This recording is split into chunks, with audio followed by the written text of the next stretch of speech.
Hey guys, I want to talk about a pretty sensitive subject. It's called How to Destroy a Narcissist. Unfortunately, I had the worst relationship ever, and it was with a narcissist. And I think that I successfully left that person because I didn't subscribe to the typical hoovering maneuvers that most people do. I did for a little bit, but I actually got away pretty clean. So I'm going to tell you exactly how to destroy a narcissist. By the way, I'm not a doctor, and you shouldn't take anything that I say to heart. Be very careful. If you are in an abusive relationship, you should definitely tell people about it. Tell your family, tell your friends. Make sure you tell your doctor. Tell everybody that you can, because when you embark on this journey of leaving that narcissist, he or she is going to stop at nothing to make your life a living hell.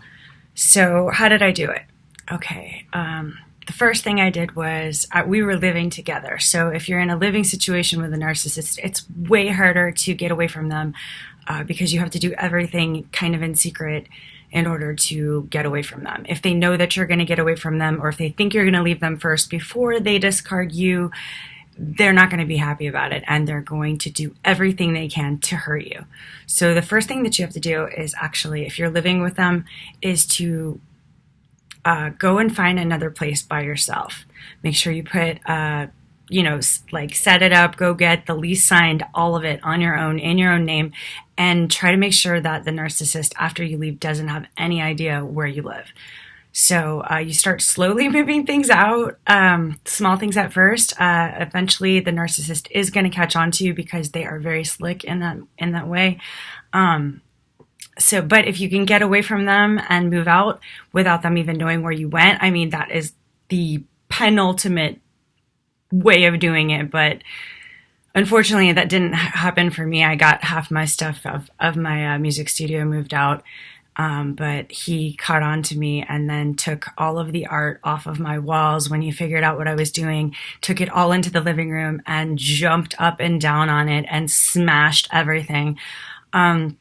Which, if someone does do that, the correct response is to call the cops. So I did that. I actually dialed 911 and I called the cops. And the cops came, and of course, when he found out the cops were coming, he bolted. So the cops never actually arrested him, but it allowed me to move the rest of my stuff out. He didn't know, how long the cops were going to be there. So I just moved the rest of my stuff out as much as I could. I mean, not everything, because I knew that I was on borrowed time, and I didn't want the narcissist to know exactly where I was going. So I did lose some stuff, but you got to be prepared for that. The second thing is to go completely no contact immediately, like block from the cell phone, block from Facebook, Instagram, just every single thing that you can. Make sure that your friends know, or the ones that are still friends with him, make sure that there's at least somebody to make sure that they can monitor his social media, or her social media, because narcissists can be both male or female. But make sure that someone's monitoring their social media, or else that person is going to publicly discredit you and you're not going to know anything about it. And when I mean publicly discredit you, the narcissist did that to me. That person actually went on his Facebook and told everybody that I was a belligerent drunk and that I was ruining his business. So his whole family deleted me. He actually asked them to all delete me. And a couple of his family members who actually really liked me stayed on. But a lot of my friends, he didn't delete them. And so they were able to tell me what he had done. And of course, I retaliated with, a simple text message to him saying, hey, this is against the law, slander is against the law, I didn't do anything, and I actually have a business, you don't, so your business is not as affluent as mine, so if you want to run this PR game on each other, you're going to lose. So, sorry, I'm not laughing about the situation, it was pretty awful.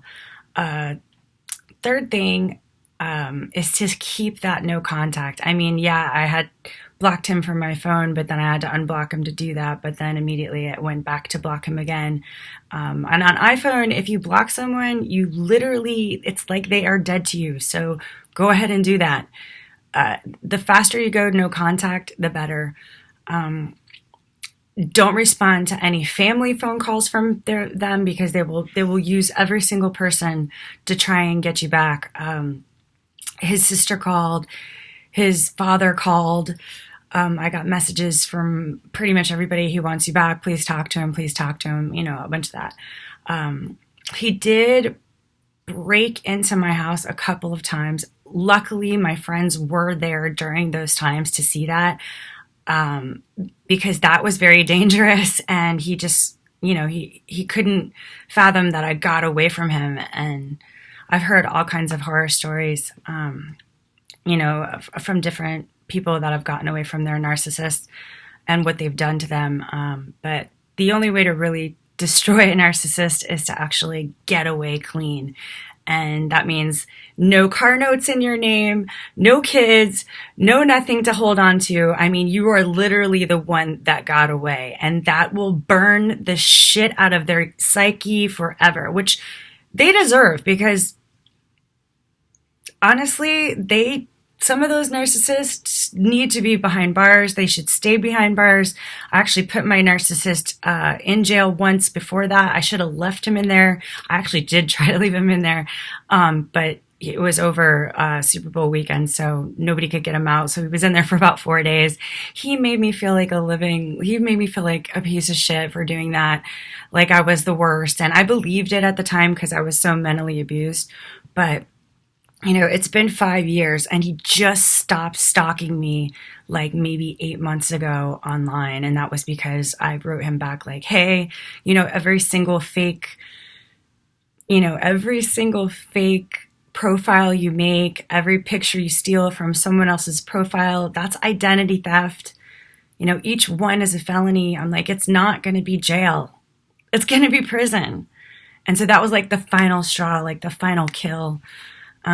But yeah, they will never stop stalking you. So it's really important for your safety so that they don't know where you live. And if they do know where you live, or change your phone number, change your address a few times, make them think that you went out of the country for a while, whatever you can do. But that will definitely destroy their ego. I'm not about destroying people, but I will say one thing. It took me years to get over it. To get over the whole hoovering and the gaslighting and all the different stuff that went on with that relationship. It took such a long time for me to even start dating again. And then when I did start dating someone, I missed a lot of red flags, even in that relationship, because I was trying to go for someone less flashy, like a 6 instead of a 9 or whatever. And that also backfired on me. But that's another video. But I hope you enjoyed this, and please be careful. If you need more information about narcissism or narcissistic personality disorder, there's a ton of information on the internet. All I can say is be safe and make sure that everyone in your family knows what you're about to do so that they can protect you. And thanks a lot. Ciao.